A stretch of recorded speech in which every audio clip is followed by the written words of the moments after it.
एक मित्र ने प्रश्न पूछा कि मैं विपश्यना जनवरी में गया था। काफ़ी अच्छा लगा और मैं सुबह शाम 1 घंटा ध्यान कर रहा हूँ। पहले कायानुपश्यना करता था, मगर आपका वीडियो देखने के बाद मैंने आनापान स्मृति चालू किया और अब दोनों टाइम आनापान स्मृति ही कर रहा हूँ। क्या मैं सही ट्रैक पर हूँ? प्लीज़ मार्गदर्शन करें। विपश्यना में आनापान स्मृति या आनापान सती एक शुरुआत है।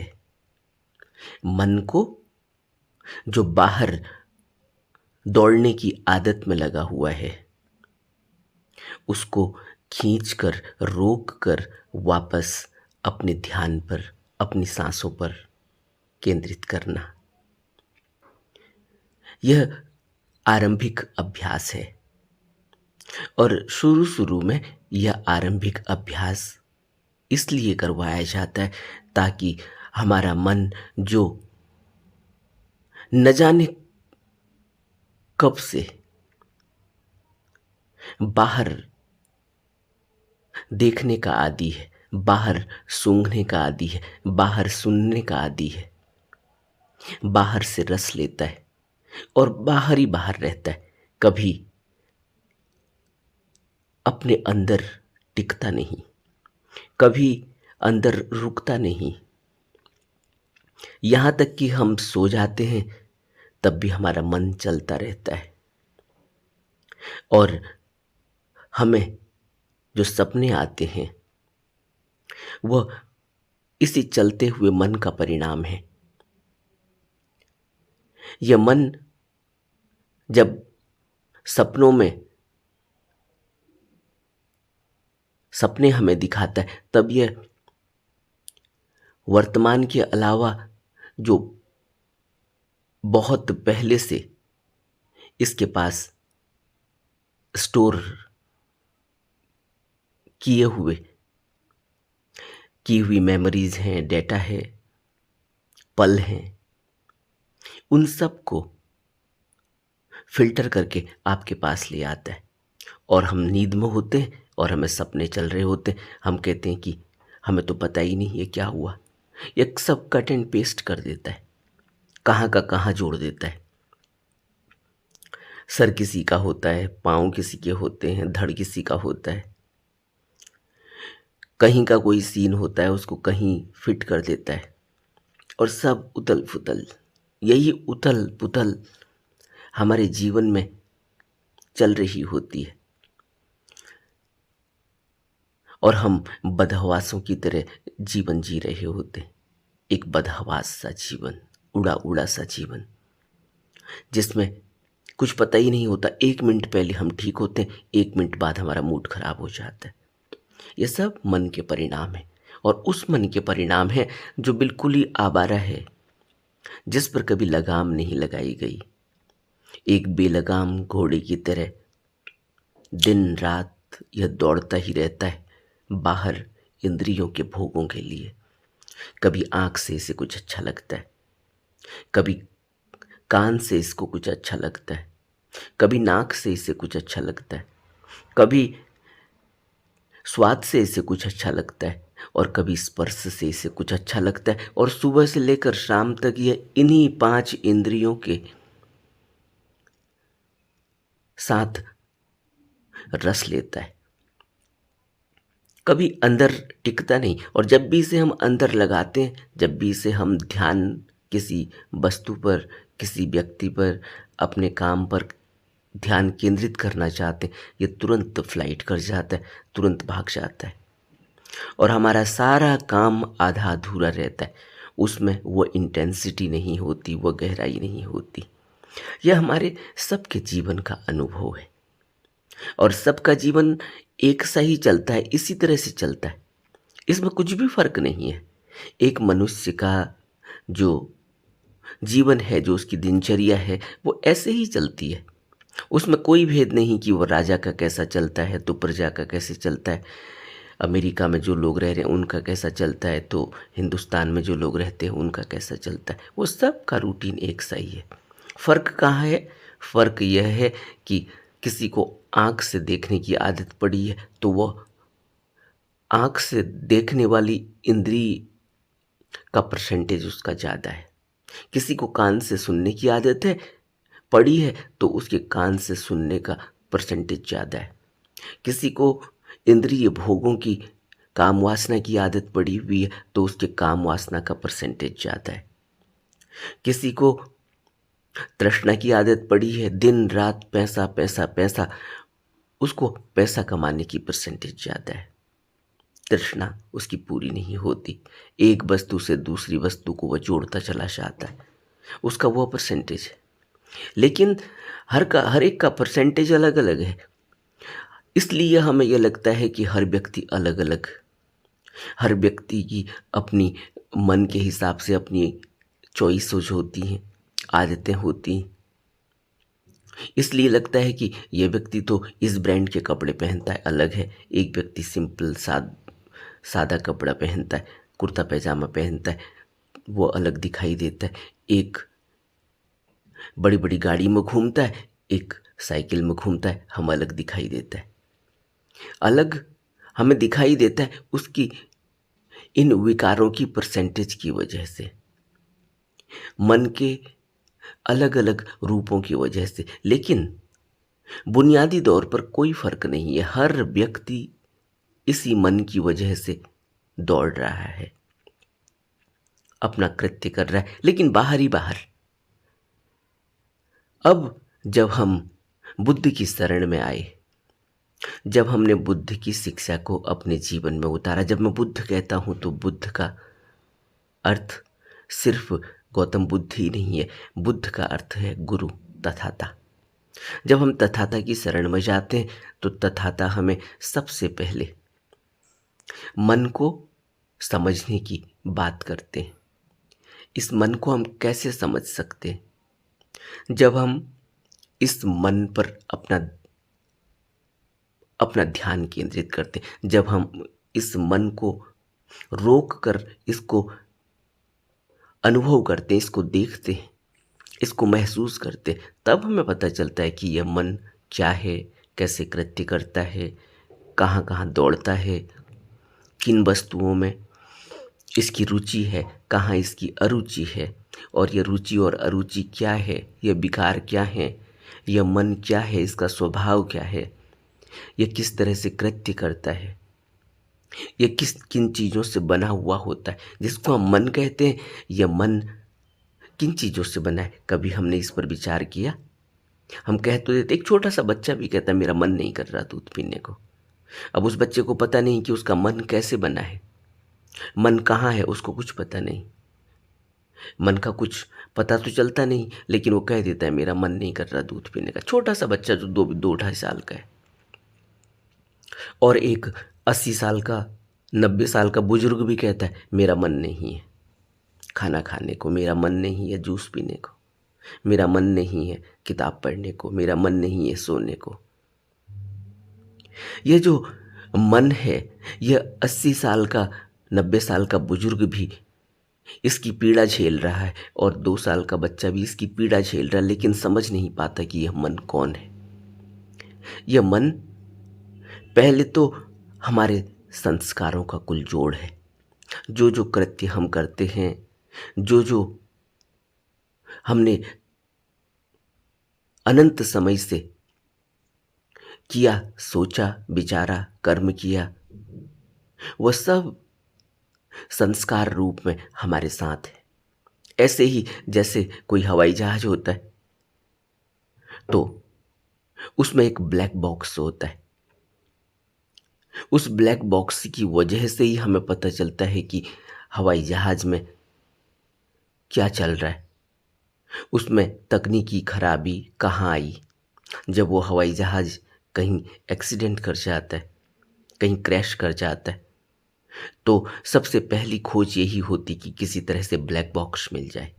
वो ब्लैक बॉक्स से पता चलता है कि हवाई जहाज में क्या चल रहा था, क्या प्रॉब्लम थी, किस वजह से यह हुआ, क्योंकि वो सब रीड करता है। इसी तरह से यह हमारा मन होता है, यह ब्लैक बॉक्स की तरह है हमारे अंदर। यह सब रीड करता है और यह संस्कार न जाने कब से चलते हुए आ रहे हैं। यही संस्कार फिर पैदा हो जाते, यही मन फिर पैदा हो जाता है। बुद्ध कहते हैं यह मन फिर पैदा हो जाता है, इसी का पुनर्जन्म हो जाता है और यह फिर ऐसे ही चलते रहता है कंटिन्यूटी में। इसलिए मौत कोई हल नहीं होती।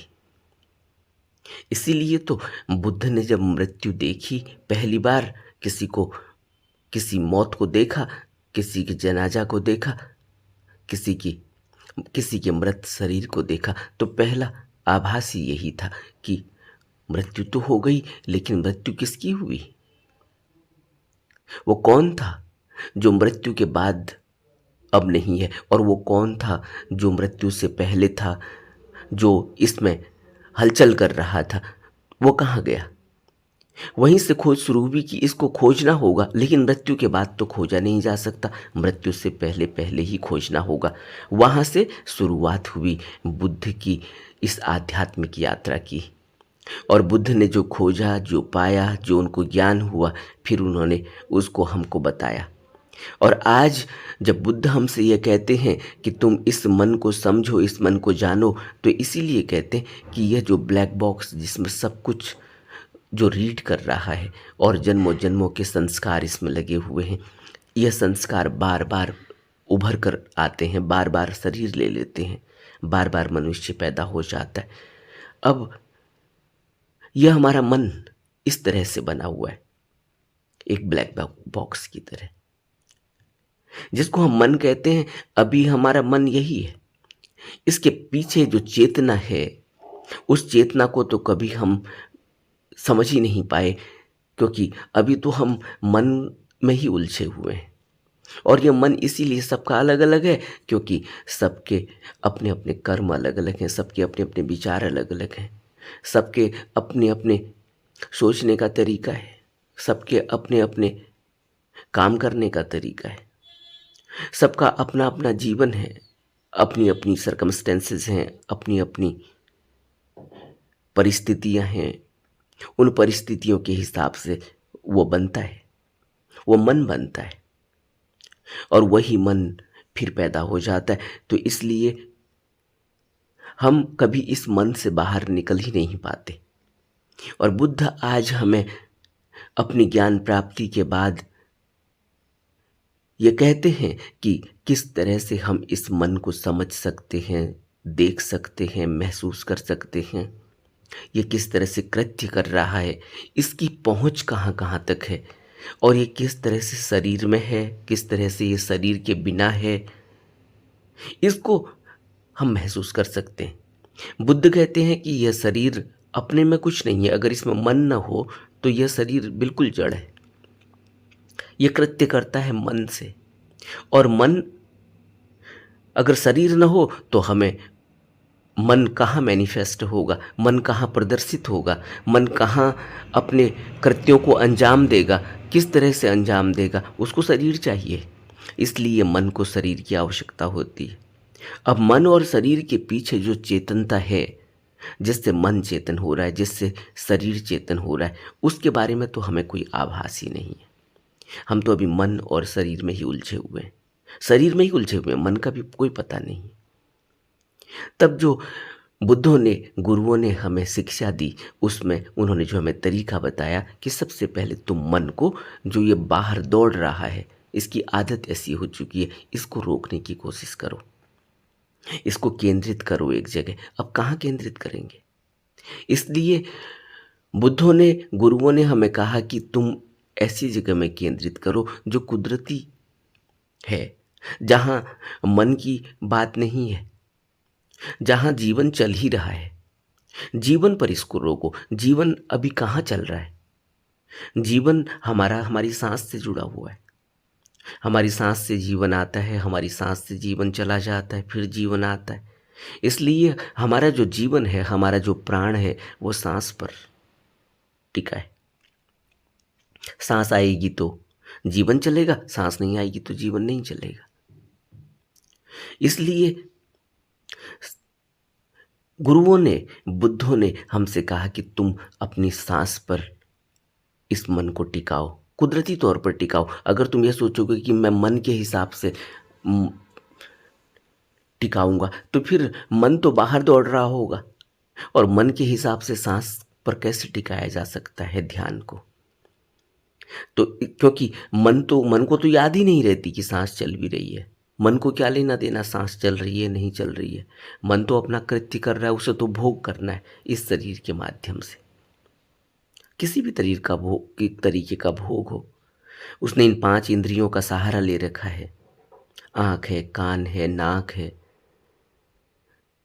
जीभ का स्वाद है, मुंह और स्पर्श।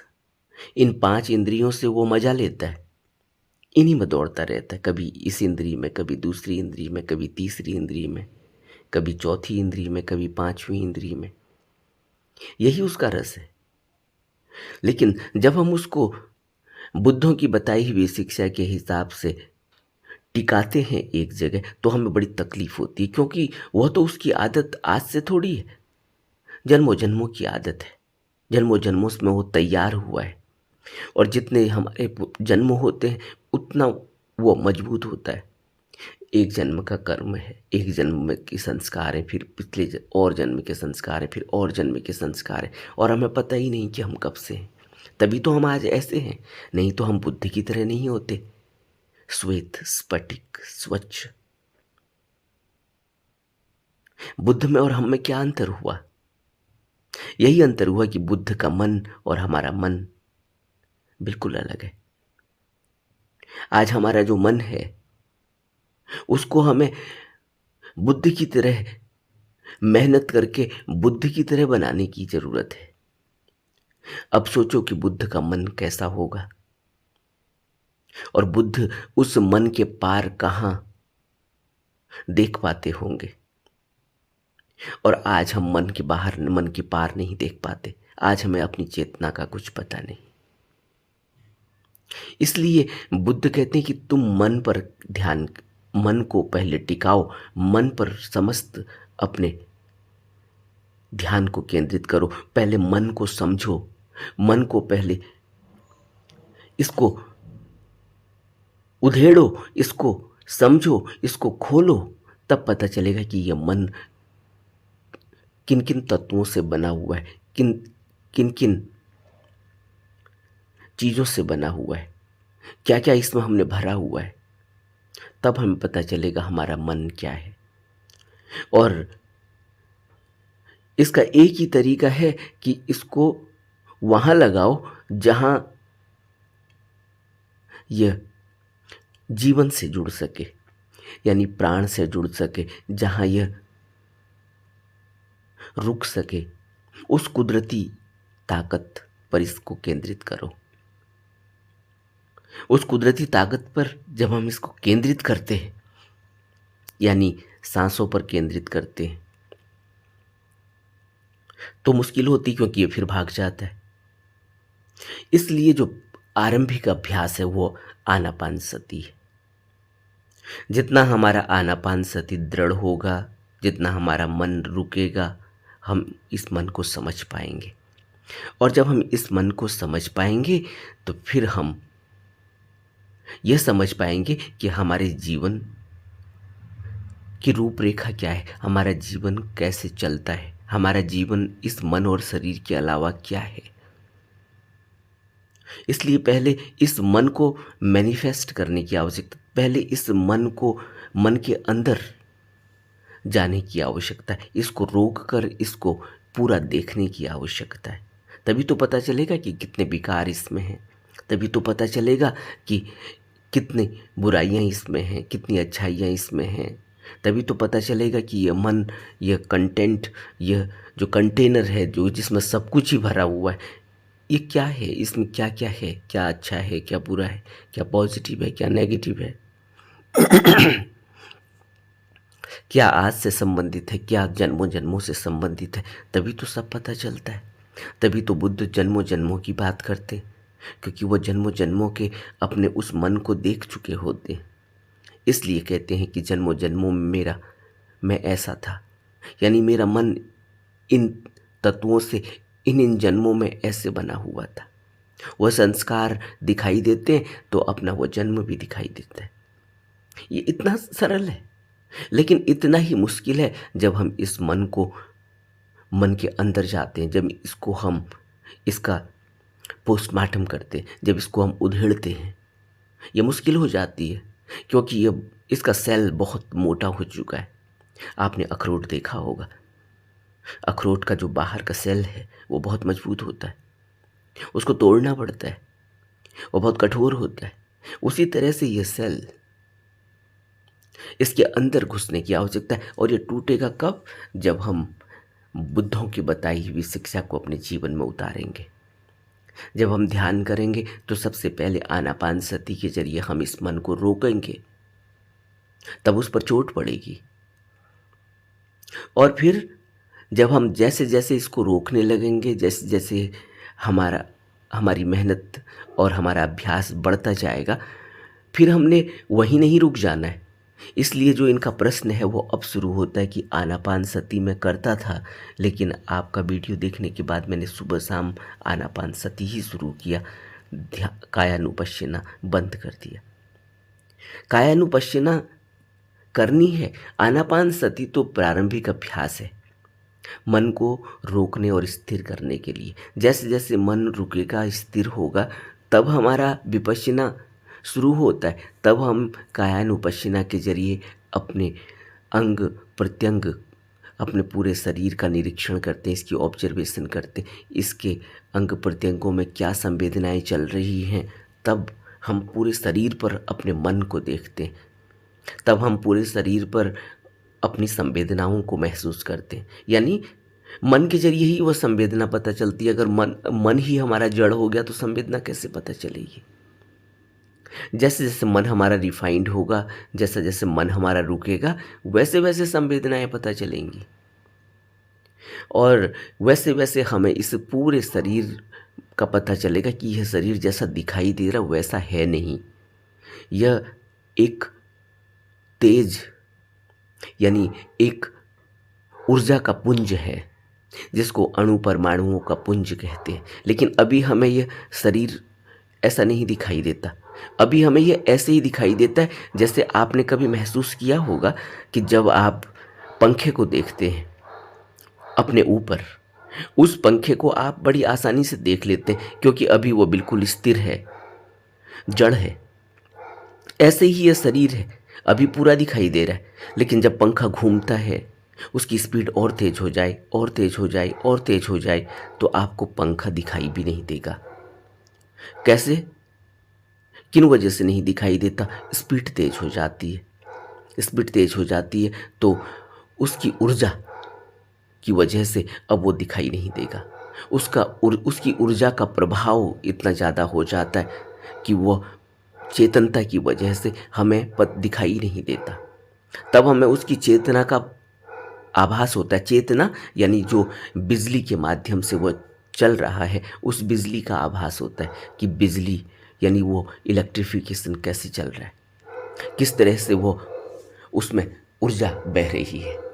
ऐसे ही ये शरीर है। अभी हमारा ये शरीर बिल्कुल जड़ दिखाई देता है, लेकिन जैसे जैसे हम इसको अपने चेतन रूप में देखते हैं, जैसे जैसे हम इसको शुद्ध चेतना में पहुंचते हैं, जैसे जैसे हम मन को रोकते हैं, वैसे वैसे हमें पता चलता है कि यह मन जड़ नहीं, यह शरीर जड़ नहीं है, यह चेतन है। और यह शरीर अणु और परमाणुओं के पुंज से बना हुआ है। अभी हमें यह बहुत ही मोटा और बहुत ही स्थिर दिखाई दे रहा है, अभी हमें बहुत ही स्थूल दिखाई दे रहा है, लेकिन यह स्थूल नहीं है। यह स्थूल दिखाई दे रहा है, लेकिन जैसे जैसे हम इस पर अपना ध्यान केंद्रित करेंगे, गहराई में जाएंगे, तब हमें आभास होगा कि वह संवेदनाएं धीरे धीरे धीरे धीरे हमें पूरे शरीर में महसूस होने लगती हैं। और बाद में हम पता चल शरीर का आभास ही नहीं रहता। आपने देखा होगा, आपने महसूस किया होगा, जो लोग विपश्यना कर रहे हैं, जब वो गहरी विपश्यना में उतरते हैं तो वो कहते हैं कि शरीर का आभास ही नहीं रहता थोड़ी देर बाद। और ऊर्जा यानी सर ऊपर को उठता हुआ महसूस होता है। कोई कहेगा कि मेरी रीढ़ की हड्डी में ऊर्जा बहती हुई महसूस होती है ऊपर को। कोई कहेगा मेरी नाभि से ऊर्जा ऊपर को उठती हुई महसूस होती है। कोई कहेगा मेरा सर भारी हो गया, मेरे माथे पर मुझे ऊर्जा महसूस होती है। यह सब होता है विपश्यना करते करते हमें इस शरीर का पता चलता है। इसलिए कायानुपश्यना में हम संवेदनाओं को, अंग प्रत्यंग को और अपने पूरे शरीर को महसूस करते हैं। अभी हम अपने पूरे शरीर को महसूस थोड़ी करते हैं, हमें तो पता ही नहीं चल रहा, चल रहे हैं बस। क्या हमने कभी महसूस किया कि हमारे पाँवों में चलने की वजह से कितनी ऊर्जा महसूस हो रही है? चलने की वजह से हमारे हाथों में कितनी ऊर्जा महसूस हो रही है? हमें पता ही नहीं चलता, क्योंकि हमारा मन तो पूरा बाहर केंद्रित है। और जैसे मन अंदर की तरफ को आता है तब रुकता है, तब पता चलता है कि ऊर्जा किस तरह से बह रही है। ये मन कितना ऊर्जावान है, ये शरीर कितना ऊर्जावान है। और फिर हमें यह पता चलता है कि यह मन कहाँ से ऊर्जा ले रहा है, इसमें यह इतनी चेतनता कैसे है। तो यह सब आभास हमें होता है जब हम कायानुपश्यना करते हैं। कायानुपश्यना के बाद जब हम संवेदनाओं को देखते हैं तो वेदनानुपश्यना में उतरते हैं। इसलिए ऐसा नहीं है कि हम आनापान करें तो सुबह शाम करें और बाकी कुछ न करें। यह तो ऐसे ही हुआ कि हमने मन को रोका, लेकिन अब मन को रोकने के बाद हमें पता ही नहीं बाकी कुछ का। तो मन को रोक के क्या करेंगे? मन को रोकने के बाद यह समझना तो है कि शरीर पर इसको देखें, फिर इसको अपनी संवेदनाओं में महसूस करें, फिर इसको अपने चित्त पर महसूस करें कि चित्त में किस तरह से आदतें, धर्म लगे हुए, किस तरह से विचार उठ रहे हैं। फिर इसको अपने धर्मों में, अपनी जो हमने विषय कमाए हैं, जो हमने अपनी आदतें बना ली हैं, जो हमने अपने गुण अवगुण बना लिए हैं, जिनकी वजह से हम इस जीवन को आगे को चला रहे हैं, तब हमें धर्मानुपश्यना में वो धर्म दिखाई देते हैं कि अभी प्यार उठा है, मैंने प्यार देखा, मैंने महसूस किया। अभी प्यार नहीं है, मैंने वह महसूस किया। अभी गुस्सा उठा, मैंने महसूस किया। अभी गुस्सा नहीं है, मैंने महसूस किया। अभी मैं गुस्सा मुक्त हूँ, अभी मैं प्यार मुक्त हूँ, अभी मैं प्यार युक्त हूँ। अभी मेरे अंदर यह गुण उठा है, अभी मेरे अंदर यह अवगुण उठा है। लेकिन मैं कुछ कृत्य करता नहीं, सिर्फ देखता हूँ, क्योंकि मन कृत्य करवाता है। और जब मन हमारे नियंत्रण में आ गया तो फिर हम सिर्फ देखते हैं। और यहाँ से हमारे अंदर, मन के अंदर जाकर फिर मन के अलग अलग रूप हमें दिखाई देते हैं। वो मन कितना गहरा है अंदर, तब हमें पता चलता है। और फिर अंत में जाकर हम उस शून्य को देखते हैं, उस शून्य को महसूस करते हैं, जो मन के अंदर से निकलकर हमें दिखाई देता है। जहाँ मन का प्रभाव ही नहीं है, मन के अंदर से हम दूसरी तरफ निकल गए। वह एक अलग लोक है, उसी को परम लोक कहते हैं, उसी को सतलोक कहते हैं। बुद्धों ने अलग अलग शब्दों का इस्तेमाल किया, उसी को निर्वाण कहते हैं। वो मन के अंदर जाने की प्रक्रिया है, यही मंदिर है। मंदिर शब्द जो मन के अंदर से निकल कर आया, इसको मंदिर कहा। इसीलिए तो क्राइस्ट कहते हैं you are the temple of living God, कि आप उस प्रभु का जीता जागता मंदिर हो। मन के अंदर जाकर पता चलता है मंदिर। मंदिर के अंदर हम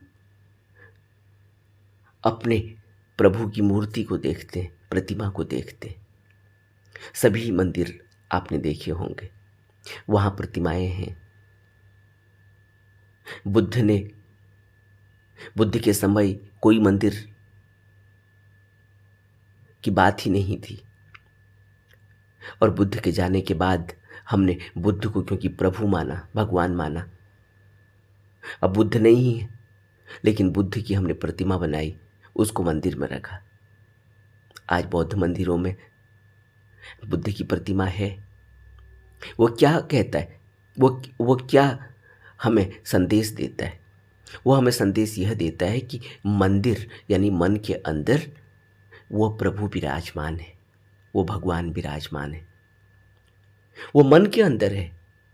हमने बाहर जो मंदिर बनाए हैं यह तो एक सूचक है, लेकिन मन के अंदर जाना होगा। यही तो बुद्धों की शिक्षा है, यही तो बुद्धों ने हमें तकनीक दी, यही तो बुद्धों ने हमें मैसेज दिया, हमें दीक्षा दी, हमें युक्ति बताई, हमें अभ्यास का तरीका बताया कि कैसे हम अपने मन के अंदर जाकर उस शून्य को देखें, कैसे हम उस प्रभु में विलय होकर उस प्रभु की तरह हो जाएं, उस कुदरत की तरह हो जाएं। जब प्रभु कहा हमने, तो प्रभु हमने किसको कहा? हमने भगवान किसको कहा? हमने बुद्ध को भगवान कहा, जबकि बुद्ध शरीर रूप में हमें दिखे। हमसे पहली जनरेशन में कभी दिखे? हमने तो नहीं देखे, या हम तब भी होंगे, लेकिन तब हमारा रूप रंग अलग होगा। लेकिन अब हम उनको प्रतिमा में देखते, हम कहते हैं भगवान है। ऐसे भगवान को हमने प्रतिमा में प्रदर्शित किया। अब हम उस भगवान की प्रतिमा की पूजा करते हैं, लेकिन कभी अपने मन के अंदर जाकर उसको विराजमान, उसको देख नहीं पाए, उसके दर्शन नहीं कर पाए। इसलिए क्राइस्ट कहते हैं, you are the temple of living God. आप उस प्रभु का जीता जागता मंदिर हो, आपके ही अंदर है वो। इसीलिए तो सभी बुद्धों ने, गुरुओं ने कहा कि आपके ही तो अंदर है। हम फिर मंदिर में जाते हैं, फिर बैठ जाते हैं, और वहाँ जाकर हमारी क्या है, क्या करते हैं? हम वहाँ जाकर मांग करते हैं, उसकी स्तुति करते हैं। तुम ऐसे थे, तुम वैसे हो, तुम अच्छे हो, तुमने ये देते हो, तुम वह देते हो। क्या है वो आरतियाँ, वह श्लोक, वह स्तुतियाँ?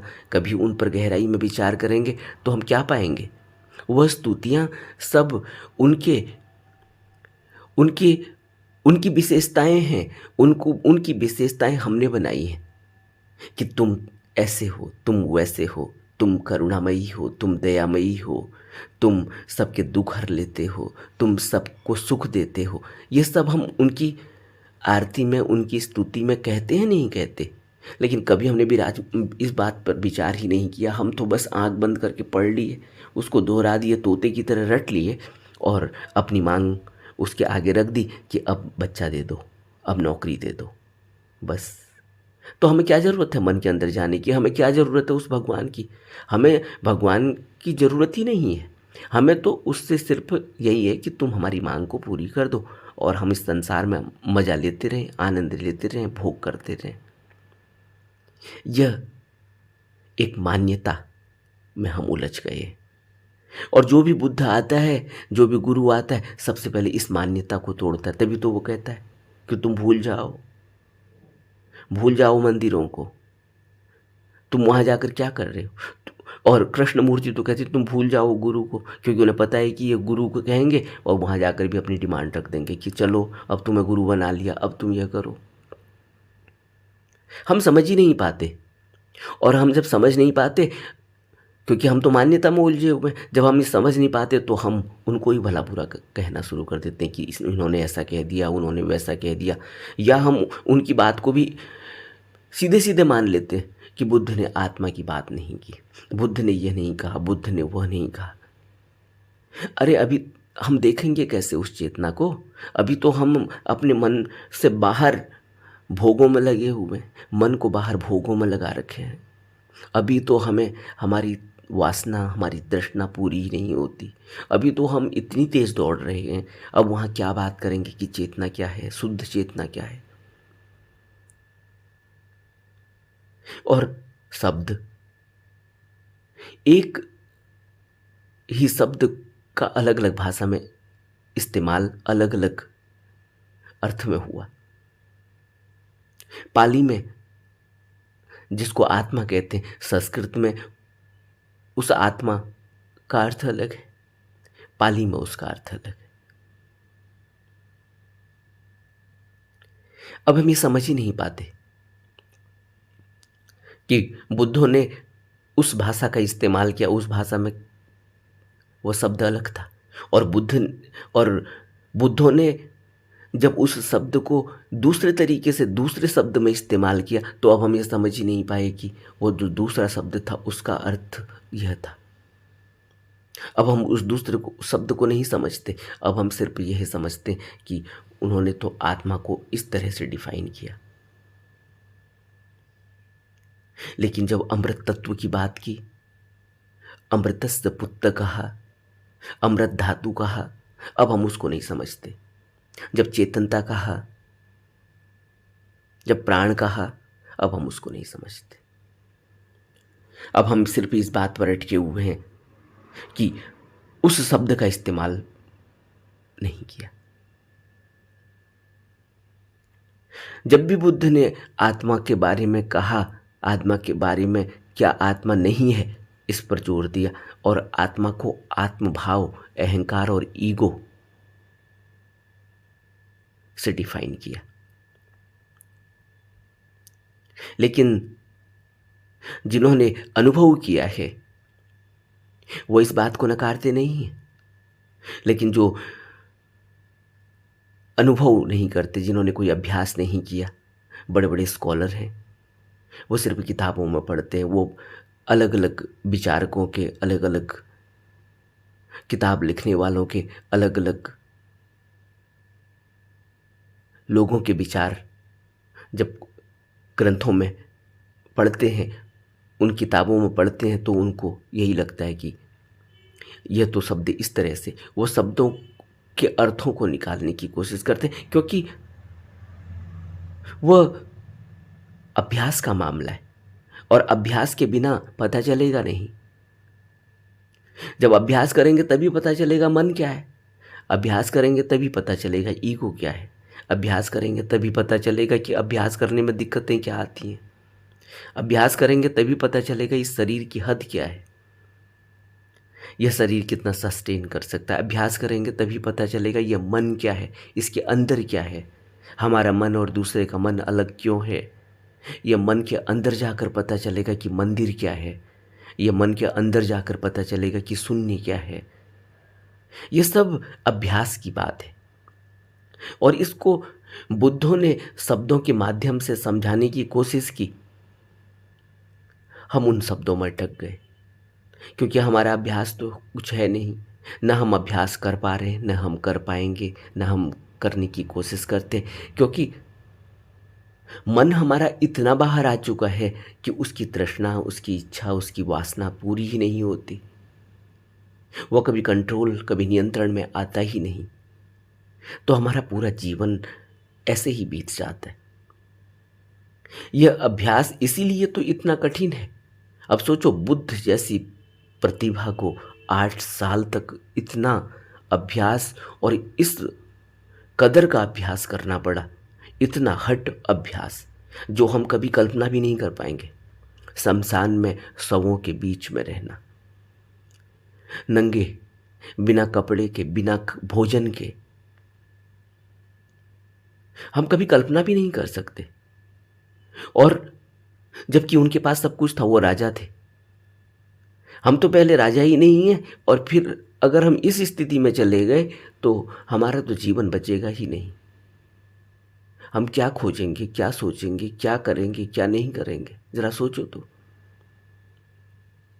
ये कहना आसान है कि बुद्ध ने घर छोड़ दिया, बुद्ध भगोड़े थे, बहुत लोग ये भी कहते, लेकिन हम कभी समझ ही नहीं पाएंगे कि इतना गहन अभ्यास।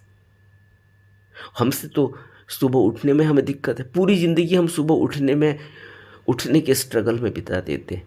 पूरी ज़िंदगी हम आधे 1 घंटे का अभ्यास करने में हमारी कमर टेढ़ी हो जाती है, हमारे हाथ पांव दुखने लगते हैं। सोचो तो, हम क्या कल्पना कर पाएंगे बुद्ध की मेहनत, कितनी मेहनत बुद्ध ने की, तब वो भगवान हुए, तब उनका वो संदेश, उनके वो उपदेश, उनकी वो करनी आज तक हमें मार्ग दिखा रही है। इसलिए आधा अधूरा अभ्यास नहीं करना, सिर्फ आनापान स्मृति पूरा अभ्यास नहीं है। आनापान स्मृति मन को रोकने का, और जैसे ही मन रुका, जैसे ही आनापान स्मृति किया, थोड़ा वक्त का अनुपश्यना, वेदनानुपश्यना, चित्तानुपश्यना और धर्मानुपश्यना में भी देना होगा। ये तो ऐसे ही हो गया, आनापान स्मृति किया, मन को रोका, लेकिन अब मन को रोक के क्या करेंगे? या ऐसे ही हो गया कि भोजन बनाने की पूरी तैयारी करी, सब्जी भी काटी, यह भी लाए, आटा भी लाए, चावल भी लाए, सब कुछ लाए, लेकिन सब ला के रख दिया, लेकिन बनाया नहीं। हम ऐसा कर रहे हैं। तो समझने की कोशिश करो, धीरे धीरे। अभी तो हम एक ऐसे बच्चे की तरह हैं जिसने अभी पहली बार हाथ पांव हिलाना सीखा है। बच्चे को, छोटे से बच्चे को देखते, वो बहुत दिनों तक तो वो सुन्न अवस्था में रहता है जब पैदा होता है, फिर उसके बाद धीरे धीरे वो आँख खोलता है, आँखों को इधर उधर दौड़ाता है, घुमाता है, फिर धीरे धीरे हाथ उठाता है। अभी हम इसी तरीके से, अभी तो हम आँख हमारी खुली है, अभी हम सुन्न अवस्था में ही हैं, अभी तो हमारा वो अभ्यास है। इसलिए धीरे धीरे अब आँख घुमाना सीखो, यानी अब कायानुपश्यना। जब थोड़ा सा ऐसा लगा कि मन रुका है, थोड़ी देर थोड़ी शांति बनी है, तो कायानुपश्यना, वेदनानुपश्यना, चित्तानुपश्यना और धर्मानुपश्यना में इसको टिकाने की कोशिश करो। तब हमें पूरे अभ्यास का पता चलेगा, तब हम पूरा अभ्यास धीरे धीरे आगे बढ़ा पाएंगे। बहुत लंबी यात्रा है ये, अभी से करनी होगी। नमो बुद्धाय।